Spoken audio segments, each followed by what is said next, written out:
అందరికీ శుభోదయం అండి. దేవుడు మన కొరకు సిద్ధపరిచిన వాక్యమును చదువుకుందాం. నీ నోటిని కాచుకోము. దేవుని వాక్యం మన నోటిని కాచుకోమని మాట్లాడుతుంది. ఎందుకు మన నోరును కాపాడుకోవాలి? మన నోటిని కాపాడుకోకపోతే వచ్చే సమస్య ఏమిటి? దేవుని వాక్యంలో ఒక మాట వ్రాయబడిందంటే అది చాలా విలువైనది కదండి. అవి ముత్యముల కంటే, వెండి బంగారముల కంటే కూడా విలువైనవి. అలాంటి మాటలు దేవుడు తన గ్రంథములో మన కొరకు రాయిపించారు.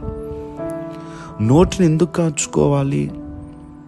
మరొక చోట వ్రాయబడి వాక్యం ఏమిటి అంటే, నోటిని నాలుకను భద్రము చేసుకున్నవాడు శ్రమల నుండి తన ప్రాణమును కాపాడుకొనును.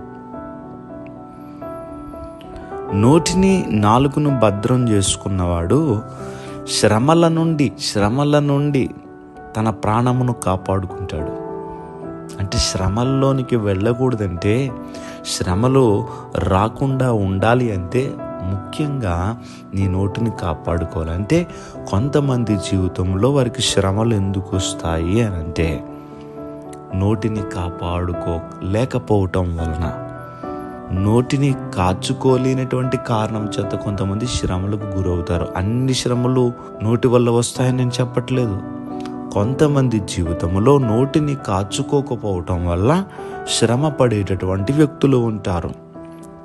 అందుకని మన యొక్క జీవితంలో నోటిని నాలుకను భద్రం చేసుకోవాలి. అలా చేసుకుంటే చూడండి, నీ ప్రాణము కాపాడబడాలి. శ్రమల నుండి అంటే నోటిని కాపాడుకోవాలి. శ్రమలో నువ్వు చిక్కుకోకూడదంటే నోటిని కాపాడుకోవాలి. దేవుని వాక్యం మనతో మాట్లాడుతుంది. మరి మన నోటిని కాపాడుకోగలుగుతున్నామా? మనకిష్టం వచ్చినట్టుగా మాట్లాడతాం కదా. మనం జీవ మరణములు నాలుక వశము అని దేవుని వాక్యంలో చదువుతున్నాం. మనం అంటే జీవములోనికి వెళ్ళాలన్నా, మరణమునికి వెళ్ళాలన్నా అది నాలుక వశం ఉన్నదంట. దేవుని బిడ్డలారా, చూడండి నోటికి ఎంత శక్తి ఉన్నదో. అందుకని నోటిని చాలా జాగ్రత్తగా కాపాడుకోవాలని దేవుని యొక్క వాక్యము నీ నోటిని కాచుకోము అని మాట్లాడుతూ ఉంది. శ్రమల నుండి, సమస్యల నుండి నువ్వు కాపాడబడి జీవములోనికి నువ్వు ప్రవేశించాలంటే నీ నోటిని కాచుకోవాలి. కనుక మన నోటిని మనకి నచ్చినట్టుగా ఉపయోగించొద్దు. తక్కువ మాట్లాడదాం. ప్రతి విషయానికి విస్తరించి మాట్లాడవద్దు. మన నోటిని మనము కాచుకుందాం. దేవుడి మాటలు దీవించునుగాక. దయచేసి ప్రార్థన చేసుకుందాం. సర్వాధికారి అయిన దేవా, మీకు వందనములు.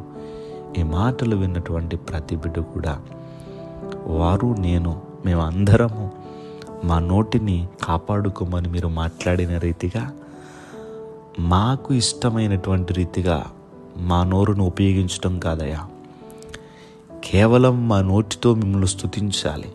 నేను ఎల్లప్పుడూ యెహోవాను సన్నుతించెదను, నిత్యము ఆయన కీర్తి నా నోటను ఉండు అను కీర్తనకారుడు చెప్పిన రీతిగా మిమ్మల్ని స్తుతించుటకే మా నోటిని ఉపయోగించాలయ్యా.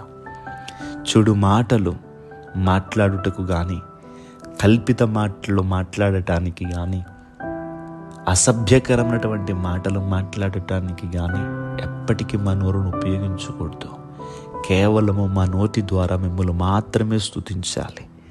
ఈరోజు మీ వాక్యము ద్వారా మా నోటిని కాచుకోమని మాట్లాడినందుకు స్తోత్రాలు చెల్లిస్తూ ఈ మాటలు ప్రతి హృదయంలో కూడా ఫలింపచేయమని, ఈరోజు నిబిడలందరికీ మీరు తోడుగా ఉండమని యేసుక్రీస్తు వారి నామం పేరట అడిగి వేడుకుంటూ ఉన్నాం మా పరమ తండ్రి.